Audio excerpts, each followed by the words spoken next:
welcome to the first video in Unit 3, where we'll be discussing oxidation levels of carbon.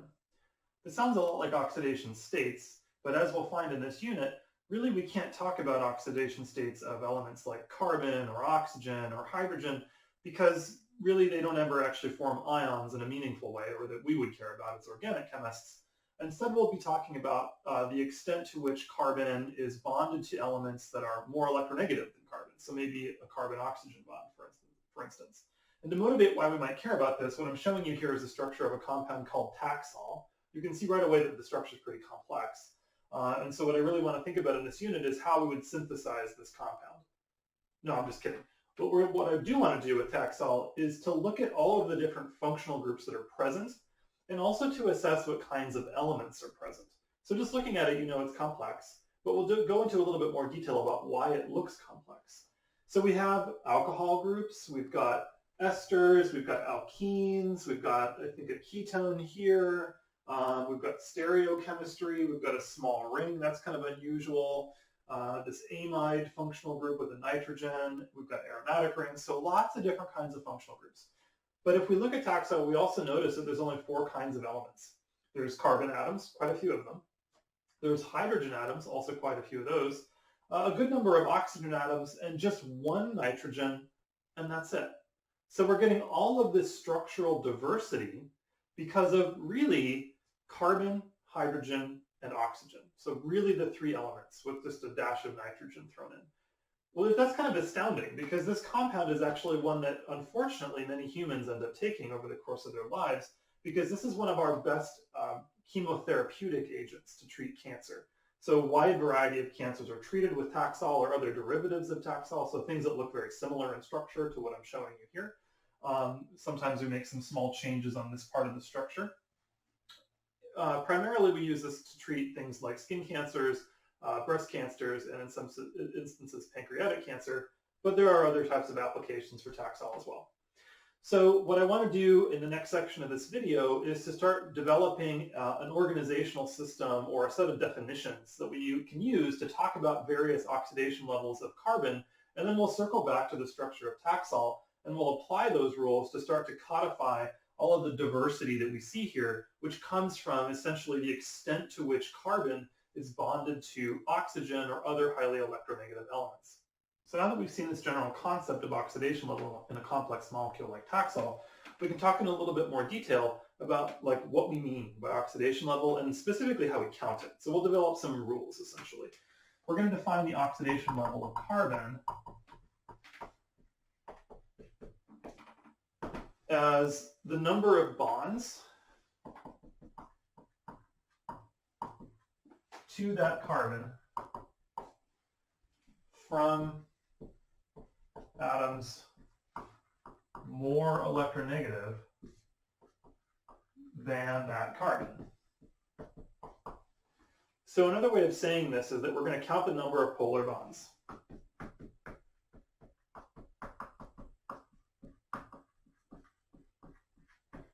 And for our method of counting, we're only going to focus on bonds that are polarized such that the electrons are moving away from carbon. There are other kinds of systems for counting oxidation levels that do both, that look at bonds that move electrons toward a carbon. So those would be like bonds where you're attached to an atom that's less electronegative than carbon. We're not going to use those systems. We're going to use a range that goes from 0 to +4. So if you're using outside resources to supplement your learning here, which is always fine, to be clear, just be clear that there are different sets of oxidation level counting rules and definitions out there. So if you do use the system, make sure that it's going from 0 to +4 as a range. In particular, there's one floating around that's -8 to +8, which is very precise, but it's harder to use. And it's kind of outside the scope of what we're going to use it for. So let's actually go through this range one by one oxidation level, and we'll kind of come up with some examples. We'll think about some kinds of functional groups that have these levels as well. So at the level 0, we have, for instance, any kinds of functional groups where carbon has bonds to other carbons or just other elements that are even less electronegative. So these could be things like alkanes. That's really kind of it. Alkanes are going to be at the +0 level. And then we could think of some example molecules. So this might be like methane, for instance, right? So a carbon with 4 bonds attached to hydrogens. Right? None of those bonds are polarized away from the carbon. We could also look at like cyclohexane. All right, so all of the carbons are sp3 hybridized. There's only CC and CH bonds. Again, we're not polarized in any way. Oxidation level of 1 is now we're going to have one of these bonds that's polarized. So these could be things like alcohols. So if we looked at, for instance, a carbon in methanol, we've got this one CO bond, right? And then this carbon has 3 bonds to hydrogen. So we've got one bond that's polarized away from oxygen. We could look at amines. Same thing. So the carbon would have one polarized bond, carbon and nitrogen. Halides.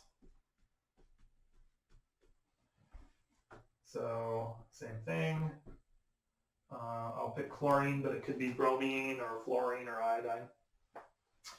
And there are others. This is going to be an impartial list, but the last one that I want to add is a little bit different. I'm going to add alkenes to this.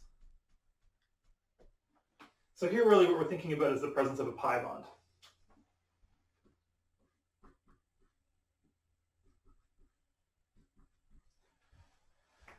So just be aware that like alkenes and, as we'll see later, alkynes are a little bit like exceptions to the rule here, where we're treating this pi bond is a little bit unique.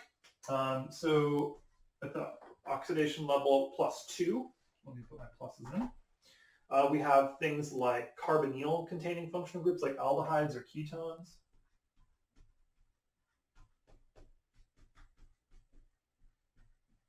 So for instance, formaldehyde, I've got 1, 2 bonds to oxygen. We could also look at ketones, so maybe acetone.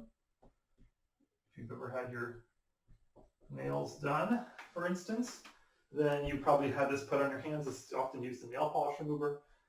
If you've taken organic lab, either semester of organic lab in the lab, you cleaned your glassware with acetone, so this compound we use quite a bit. And the other is alkynes. So aldehydes, ketones, and alkynes. So I'll draw a real simple one, just acetylene. So again, this is now there's 2 pi bonds. So this is again kind of the exception to the rule. At the +3 level, we have things like esters and amides.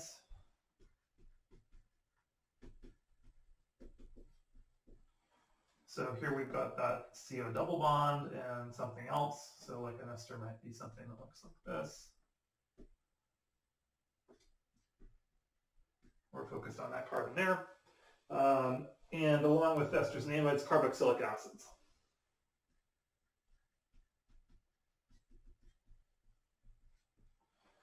Okay, so you'll notice that I haven't left space for +4 because I actually want to develop that in the context of an exercise. It's also the case that it's unusual for carbon atoms in complex molecules to have a +4 oxidation level, and you'll see why when we do the example. Let's look at carbon at the +4 oxidation level. And to do this, I actually want to bring in an example from biochemistry where carbon at the +4 level has a really important role to play. We'll start by looking at glucose. So this is a simple sugar. You probably consume this today. It's going to appear in a lot of foods, certainly anything that's had like table sugar added to it. But other kinds of carbohydrates like this are important for essentially all organisms, and certainly for humans. We tend to eat quite a few grain products in part because of this. What happens when you take compounds like this into your body is a process called aerobic metabolism, which you probably learned about in a biology class. Broadly speaking, what's happening in this aerobic metabolism is that glucose is undergoing a set of chemical reactions in the presence of oxygen, so O2, to adjust the structures here. And by doing that, we actually drive a great deal of energy that we use to actually power the rest of the biochemistry of our bodies. That could be things like moving or growing or thinking. All of those things are powered by this kind of a reaction. And we know that this reaction gives rise to a byproduct that we actually get rid of all the time. Things that we breathe out, carbon dioxide. So if we look at the structure of carbon dioxide, we notice that this carbon has 1, 2, 3, 4 bonds to oxygen atoms. So this carbon is at the +4 oxidation level. And if we look at the carbons in glucose, we notice that this one, this one, this one, and this one, and this one all are at the C+1 level, whereas this carbon is at the C+2 level. So we're going from C+1 or C+2 to C+4 plus energy. That's essentially what aerobic metabolism looks like. The fact that we use carbohydrates is because these alcohol functional groups, as we'll see in this unit, make it easy for our bodies to do the biochemical reactions to do this oxidation. Right, where our oxidation means we're increasing the oxidation level of carbon.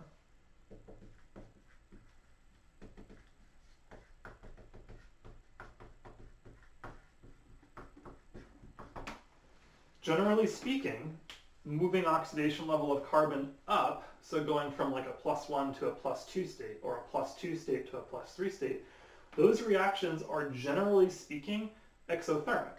And the idea here is that we're actually going to be able to give rise to energy that we could use in other systems by doing these kinds of oxidation reactions.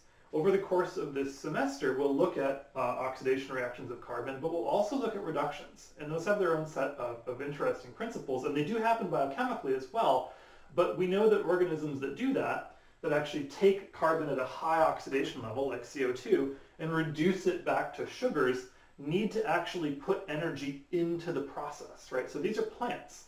They take C4 or carbon at the +4 level via carbon dioxide, and they actually run this reaction backwards to make carbohydrates. That's why we eat grains, things that come from plants. But to do that, because of the way that this reaction works with respect to energy, they're using sunlight to power that process. Right? So really what we could say from this discussion is that most of life on this planet, at its most fundamental level, is about adjusting the oxidation states of carbons. Now that we have a set of definitions for the different oxidation levels of carbon, or at least our version of that set of rules, we can actually apply that to some of the carbons in Taxol. We could in principle do this for every carbon, but that will take a long time. You can see that there's quite a few carbons here. So I just want to pick a few to give us a little bit of practice applying these rules and identifying the oxidation levels of carbon. So the first place that we'll look is this carbon right here, the carbon that's bonded to this oxygen, or we could say that this is like an alcohol carbon, for instance, right? The carbon that's a part of an alcohol functional group. And what I'm going to do is assess the kinds of bonds that exist to that carbon. So we have a CC and another CC bond. Those aren't going to change our oxidation levels for our version of counting. There's also an implied CH bond, right? So the hydrogen's not drawn, but you know it's there. That's also not going to change the oxidation level of the carbon for our method of counting. But we also have a CO bond, right? So this bond is polarized, right? So this is one bond to atom more electronegative than carbon. And that means that we are at the carbon +1 oxidation level. So really what we were doing was counting bonds. So let's look at another example.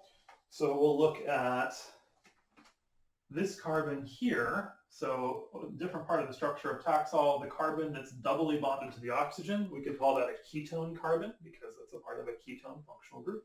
And I'm going to do the same thing. Count bonds. Carbon, carbon, carbon, carbon. So those aren't going to change oxidation level from 0. But now I've got 2 bonds to oxygen. So I've got 2 bonds to atom more electronegative than carbon. And because that's true, I'm at the C+2 oxidation level. So you can see that double bonds, or I guess in rare cases, even things like triple bonds, will influence the oxidation level in a corresponding fashion. So it's not necessarily, you're not counting the number of atoms that are more electronegative than carbon, it's the number of bonds to those atoms. So you'll also notice that I'm using this clunky language, and we talked about this a little bit in the previous section of the video, that I'm not just writing 2 bonds to oxygen. It might be convenient to think that that's what we're counting because of this term oxidation levels, but remember we're talking about bond polarization, and so other elements can also play a part. Let's look at, for instance, this carbon here. So the carbon that's bonded to the nitrogen. So I've got a CC, a CC, and a CH bond. None of those are contributing to my oxidation level. But I have a carbon-nitrogen bond. And so that bond is also polarized away from the carbon. Even though there's no oxygen present, I'm going to count this bond in my oxidation level system. So we've got 1 bond to atom, more electronegative than carbon. So this carbon is at the C+1 oxidation level.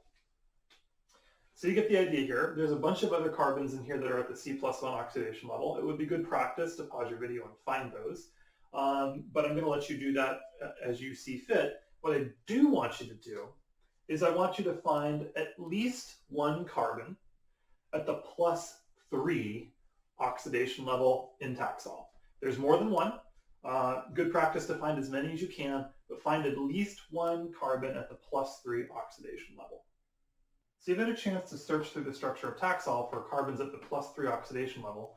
And what we're looking for is for any atom that has 3 bonds to atoms more electronegative than carbon. And like I said, there are quite a few. So what I'm going to focus on first, if I need to do this quickly, I guess, is try to find places where it looks like there's collections of highly electronegative elements, so things like oxygens or nitrogens or halogens, things like that. So one of the ones I spot right now is this area here. And it looks to me like if I evaluate this carbon here, I've got 1, 2, 3 bonds to oxygen atoms, and therefore this carbon is at the C+3 level. If I also look nearby, it looks like I've got that pattern of an ester functional group a few places here. There and there. It looks like there's one here. So 1, 2, 3 bonds to oxygen, for instance, in this case. But remember, we have to be careful. We're not just looking for bonds to oxygen. We're looking for any kinds of bonds to any atoms that are more electronegative than carbon. And that means that this carbon here of the amide is also at the C+3 level. Because I have 1, 2 bonds to oxygen. Oxygen's more electronegative than carbon. And 1 bond to nitrogen. Nitrogen is also more electronegative than carbon. So I need to actually count all these bonds, even if it's to different kinds of atoms. Really important, often misunderstood. So it's helpful to be able to do this assessment quickly, since we'll use oxidation levels quite a bit over the rest of the semester to organize chemical reactions and to assess changes in structure. So at this point, we've talked about oxidation level of carbon as a concept. We've identified it in a complex molecule like Taxol. We've developed some rules that we can use to count oxidation levels of carbons, and just a reminder of the disclaimer that there are other systems of assessing oxidation levels. So make sure that if you're using resources outside of the class, which is fine, that they match what we're doing here. There are other systems as well. And then finally, we did a little practice where we were actually evaluating some carbons in Taxol for oxidation level. So that concludes our first video in this unit. In the other videos, we'll actually look at some chemical reactions where we're adjusting the oxidation level and specifically oxidizing carbon.